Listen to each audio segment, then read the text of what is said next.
माझं नाव बाळकृष्ण पांडुरंग कांबळे। माझं घर 1952 सालपासून ह्या रोडच्या बाजूला आहे आणि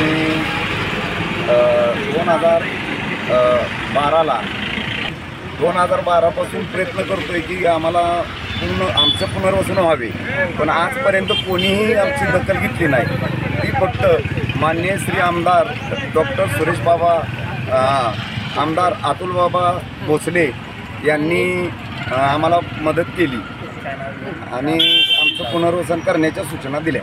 त्याबद्दल आम्ही त्यांचे सर्व कुटुंब, सर्व परिवार आभारी आहोत। मागचे 9 वर्ष जे विद्यमान लोकप्रतिनिधी आहेत त्यांच्याकडे अनेक वेळेला त्यांच्या सगळ्या सहकार्यांनी मागणी केली, पण कदाचित राष्ट्रीय पातळीवरचे, आंतरराष्ट्रीय पातळीवरचे प्रश्न असल्यामुळे त्यांना वेळ पुरेसा न मिळाल्यामुळे हे राहिलं होतं काम।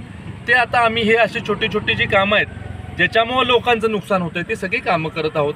मी विशेष आभार आदरणीय शंकरराव भाऊंचे याच्याविषयी मानतो की त्यांनी प्रवाह ओळखला, योग्य निर्णय घेतला आणि योग्य निर्णय घेऊन सगळ्यांना बरोबर घेऊन, मग आमचे बबनप्पा असतील, आमचे श्रीरंग तात्या असतील, आमचा सचिन असतील किंवा गावचे सगळे इथले कार्यकर्ते असतील, घारेवाडीतले लोक असतील, सागर त्याचे सगळे सहकारी, या सगळ्या लोकांना बरोबर घेऊन यांनी चांगलं काम चालू केलेलं आहे आणि असंच लोकाभिमुख काम हे नेत्यांनी, कार्यकर्त्यांनी केलं पाहिजे असं लोकांना अभिप्रेत असतं।